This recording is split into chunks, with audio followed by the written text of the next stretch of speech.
Bonjour à tous et à toutes. Dans le monde et selon la vision établie depuis la fondation des choses, chaque créature de Dieu portait l'image de Dieu, une partie de Dieu, une valeur certaine, car tout humain a quelque chose de bon qui peut être caché ou non, qui peut déjà être agissante ou alors demande une certaine activation.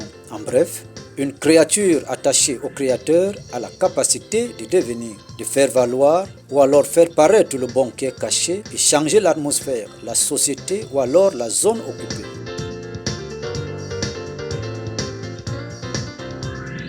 L'homme est une semence jetée au sol et qui donne la production selon la nature de la semence, différente de l'autre. Dans ton parcours et ta marche, dans tes actions et tes faits, dans tes entretiens et tes expositions, dans tes expériences quotidiennes. Qu'est-ce que tu fais facilement et qui habite en toi, qui se produit en toi sans condition, que tu peux faire avec amour, sans trop de peine, avec engagement, sans être stoppé. Cela pourra être une semence dans ta vie et qui dans bientôt apportera une bonne production, si tu persévères.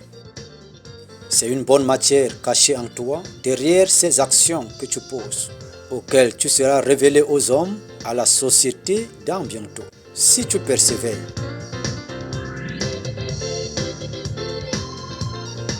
Les tempêtes de la vie. Bien-aimés, notre texte de méditation aussi par rapport à notre thème, c'est dans Matthieu chapitre 8, versets 24 à 27. Nous lisons. Et voici, il s'éleva sur la mer une si grande tempête que la barque était couverte par les flots. Et lui, il dormait. Donc Jésus dormait. Les disciples s'étant approchés le réveillèrent et dirent, « Seigneur, sauve-nous, nous périssons. » Alors deux éléments font éruption ici à notre foi. Il s'agit de la peur et des inquiétudes.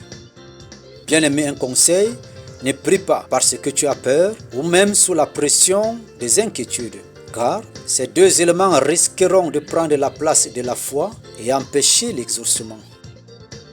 Bien-aimés, certaines situations arrivent souvent dans nos vies parce que Dieu veut nous éprouver notre foi, jauger notre foi, voir à quel niveau notre foi peut arriver, peut atteindre, afin de se manifester. La peur nous éloigne de la présence de Dieu et les inquiétudes rabaissent le Seigneur et mettent en doute la puissance de Dieu. La tempête était là, bien-aimée, mais Jésus continuait à dormir. Et à la suite, il reproche des disciples à cause de la peur, qu'ils étaient des gens de peu de foi. Ce que nous comprenons ici, si Jésus dormait et qu'à la fin, il reproche ses disciples, cela veut dire qu'il savait tout ce qui s'est passé. Pendant que nous avons accepté Jésus-Christ dans notre vie, comprenons que tout ce que nous traversons dans la vie, dans le quotidien, tout ce que nous faisons face à la vie, tout ce à quoi nous sommes confrontés, Jésus est souvent présent.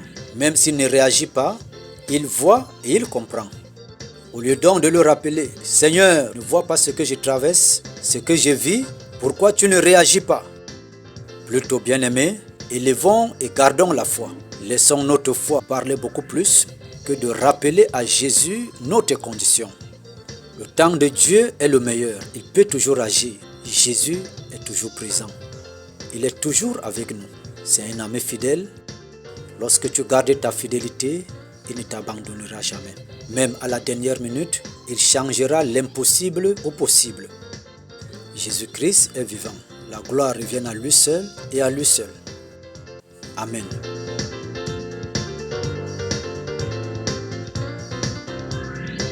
Bien-aimé, que le Seigneur te fasse du bien en ce jour, en cette semaine, et qu'il laisse un témoignage dans ta vie pour la gloire de son nom.